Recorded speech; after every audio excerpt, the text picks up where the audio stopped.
Gus, do you think he has a point? Do you think they have no choice but to defend? And also what he mentioned there about them as an African nation, are they under more criticism to play a certain way? Because he mentioned about France against Spain. There wasn't that same criticism when France was conceding possession to Spain? Well, he knew. He went there very prepared. He's completely right. You need to know who you're playing against and what is going to happen in the game.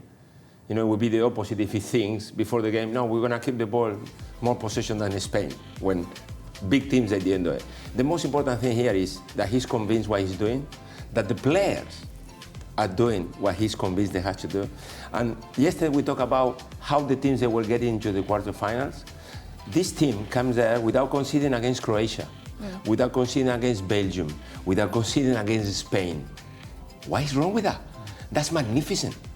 Any team in the world, the best team in the world champion France, they get into a quarterfinal without conceding against Croatia, Belgium and Spain, and we were talking about a magnificent defense, magnificent tactician, but because in Morocco is not.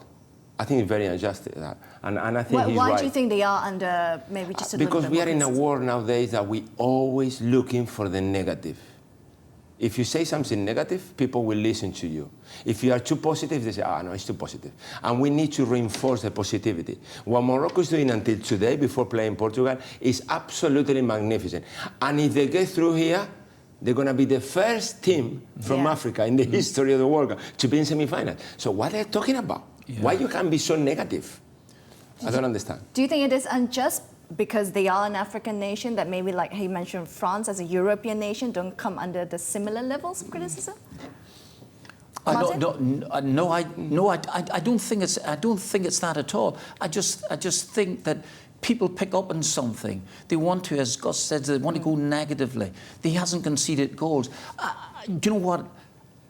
It doesn't surprise me, but it should surprise me that he's having to try and defend Morocco being in the quarterfinals of the World Cup, when in actual fact they should be throwing accolades at him and saying wonderfully defensively. What he was talking about. He was talking about France, teams like this here who normally are very, very good at keeping the ball, and suddenly against Spain they haven't got the ball and they have to sit back.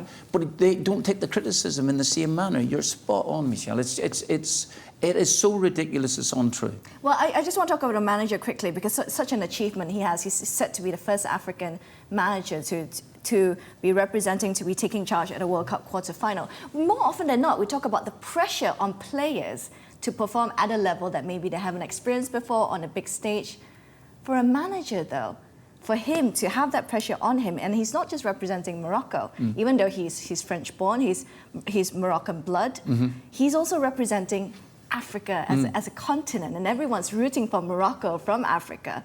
As a manager, and you as well, got to be that calm leader presence amongst that dressing room within your players. How is it like for a manager, the pressure on you? Do you know what? I think when he steps into the sanctuary of the dressing room, that's when he'll feel it at his best, in the sense that he's got the players now. Forget about what has happened outside. Forget about the press conference that he's done. Now concentrate in the game. He mentioned there that he's got a plan as well too, and I think that we can probably guess what his plan's going to be. They're going to play aggressively. There's absolutely nothing wrong with that at all. There just isn't anything wrong with it for a start. But secondly, he's in the dressing room with the players. He feels once he gets himself ready for... You leave the emotions at the door. Absolutely. You leave that to the side. He will be trying to motivate the players again. Well, listen, I don't think they need any motivation at all. But he's got the players there in the palm of his hand. They want to play. They want to play for their country. They want to play for him. It's as obvious as daylight that these things are happening.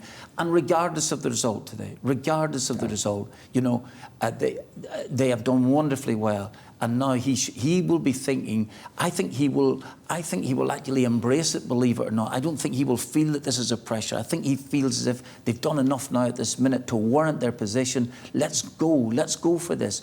I'm not saying gung-ho by any stretch of the imagination, but let's go for it. Let's really play our particular game, and our particular game on the evening might be good enough.